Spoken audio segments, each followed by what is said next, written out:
Hola, my lovelies, it's me, I'm back again. Okay, so now I do have a few standalone paranormals. Not many, because I am a serious series writer. So I focus most of my energy and my time on the series that I write. And then this year, four of them are coming to an end.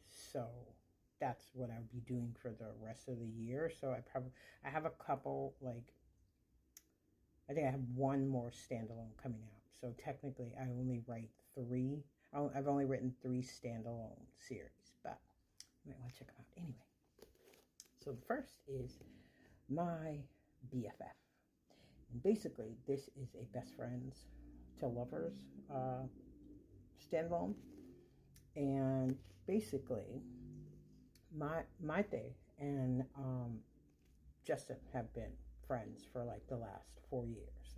They did everything together. They did salsa night, they did movie marathons, they did all that kind of stuff.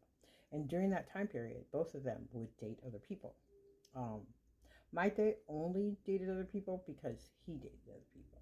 And she was his best friend that she was in like totally, completely head over heels in love with. And so technically, she kind of felt like that was never happening because anytime they seemed to be going toward that, he would like give her nookies or something like that and be like, oh my God, you're like the best friend ever. And so in her mind, it was like pretty useless. It's never happening. But what she didn't know was Justin was just as much in love with her as she was with him, but he never got those signs from her either. So now they both continue to date people. And then one day, basically, her best friend, Khadija, invites her to go to this wedding party, or it's like it's an engagement party. And so it's one of Khadija's clients. And so, because she's a real estate agent, so they're looking for this house and this venue and all this kind of stuff. So she's like, come on, girl, let's go. This is upper crust. They're going to be partying like you would not believe. So I'm telling you, you need to go with me. And so she goes with her, and they go to this huge elaborate engagement party. And as they're sitting there toasting and they're talking, and mind you, for like the last 6 months, the friendship has like waned. Like she'll see him every now and again, he'll wave. He doesn't even come to the bakery anymore, or if he does, he'll stop in and chat for a few minutes, and then he'll go on about his business, and say, oh yeah, we'll catch up at some point. And so she gets 6 months later, she gets invited to this engagement party with her best friend, her other best friend, Khadija. And she goes, and they're all toasting, and the guy's doing the speech, and he's like, let's welcome the happy soon-to-be couple, blah, blah, blah, blah. And then when the couple walks onto the stage, it's her best friend. And she's like, what the entire mother F? And so she drops she drops her champagne glass, and it's like everybody's like, and they all look, and he sees her, and she bolts because now she's like, oh my God, this is his engagement party. What's going on? Why do I not know this? And then so she bolts outside to like the patio area, whatever, and she's grilling, and then her best friend is like, bro, what is you doing? Because you just called all these people. This is my job, you know. So the best friend's like going, and so the other friend, Carlos, he's like, Khadija, that's Justin. And so she's like, oh my God, girl. Oh my God, I'm so sorry. And then he comes out and he's calling her. He's like, my thing, just come. And she's like, you know, she tries to play it off or whatever. And so Carlos is like, no, bro, you need blah, blah, blah, blah. And so anyway, she's like, congratulations. Like they leave, the other friends leave, and he's talking to her, and he's like, congratulations. And like, she goes to say something else, and then he kisses her. And then she's just like, wait, I'm sorry, what? And then the whole story goes from there.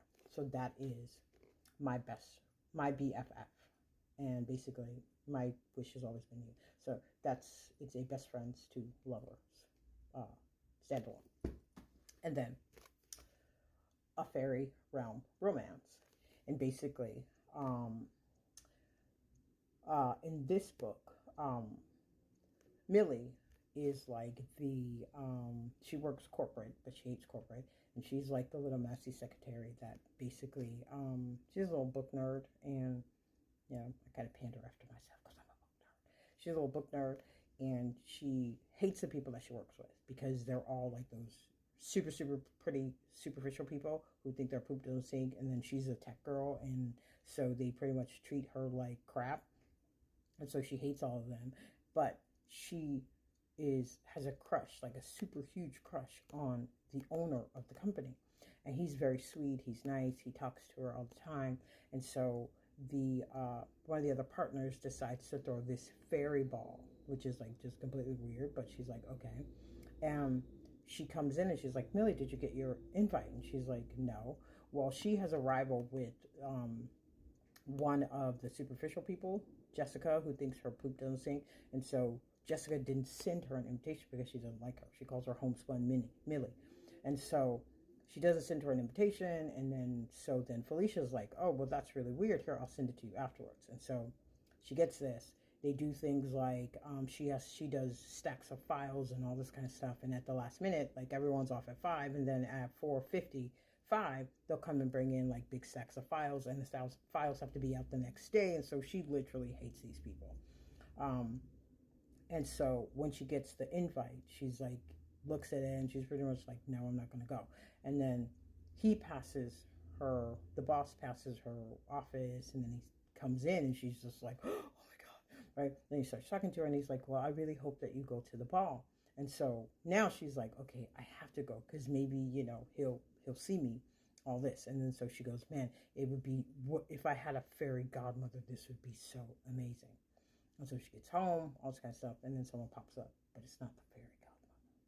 And she's just like, you don't look like any Disney fairy godmother I've ever seen. And he's like, no. And he's like, no, basically, that's Disney semantic BS. And so he's there to grant her wish. Only problem is, he's super, super, super duper amazing looking. And so there's where the story starts. And then the last one is Heart Thistle. And Oberyn and Ember have been best work friends for like forever. She has a crush on him, of course, but he never seems interested in her like that. So they go to lunch together. They do all the stuff that you would do with your work husband or your work wife, but they don't have any connection like that. They're just like super, super duper best friends. Or at least Ember thinks so. Until her best friend is like, yeah, that dude's in love with you. And she's like, no, he's not. I'm not his type. Because she's basically same little nerdy girl. And the best friend is like, yeah, he brings you lunch. He makes you coffee. He makes sure that you never have overtime to work. He does all these things for you. Yeah, you need to wake up. And so basically, they the whole team goes out for drinks, and then he goes, and he's never gone before. And so basically, she starts to think that maybe what her friend said was true. And then, of course, the blossoms from there. So, those are my standalones. BFFs. A Fairy Realm. And Heart Thistle. And you can find them all at Barnes & Noble and Amazon.